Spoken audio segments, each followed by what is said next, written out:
Good morning students. आज हम exercise 7.4 question number 2 से शुरू कर रहे हैं।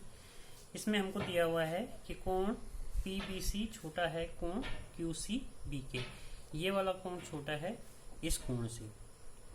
अब ये दोनों इस त्रिभुज के बहिष्कोण हैं और बहिष्कोण क्या होता है? अपने सम्मुख अंतःकोणों के योग के बराबर। तो ये वाला कोण A प्लस कोण C के बराबर होगा और ये वाला कोण A प्लस कोण B के बराबर होगा। हमने सिद्ध करना है AC बड़ा है AB से।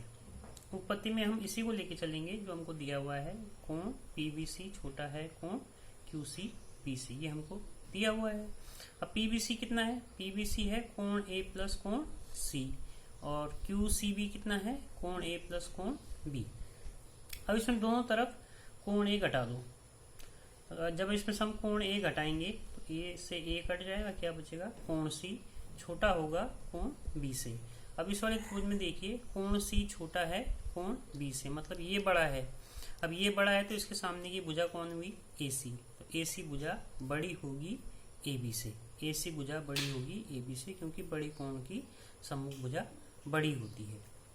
इसके बाद क्वेश्चन नंबर 3।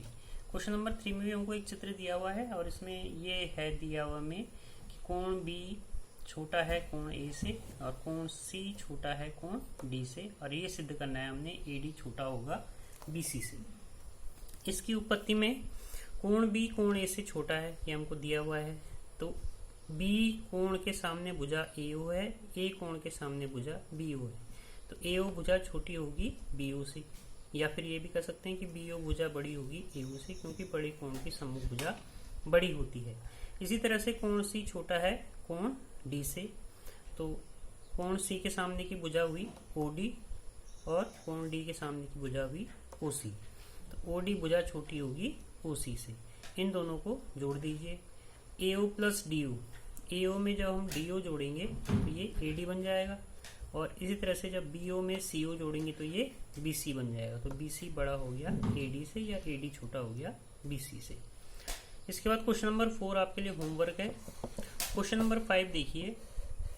क्वेश्चन नंबर 5 में एक त्रिभुज दिया हुआ है हमको और इस त्रिभुज में PR भुजा बड़ी है PQ भुजा से और PS रेखा कोण QPR का समद्विभाजक है। मतलब अगर ये कोण P है तो ये वाला आधा हो जाएगा P/2 और ये भी हो जाएगा P/2।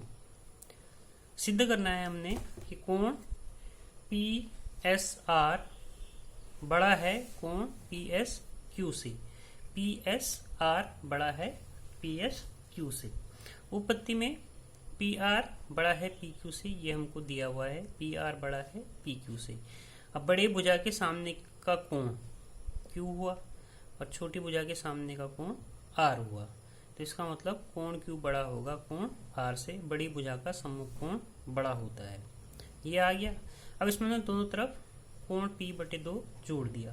दोनों ओर कोण P/2 जोड़ने पर कोण Q में जब हम कोण P/2 जोड़ेंगे इस कोण में ये वाला कोण, तो ये इन दोनों का जोड़ इस वाले कोण के बराबर होगा क्योंकि ये बहिष्कोण है, ये अपने सम्मुख अंतःकोणों के योग के बराबर होगा। इस कोण का नाम क्या है? PSR।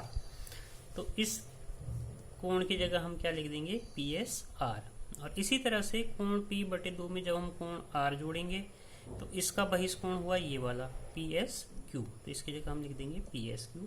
तो ये हमारा सवाल सिद्ध हो जाएगा। इसके बाद लास्ट क्वेश्चन है क्वेश्चन नंबर 6।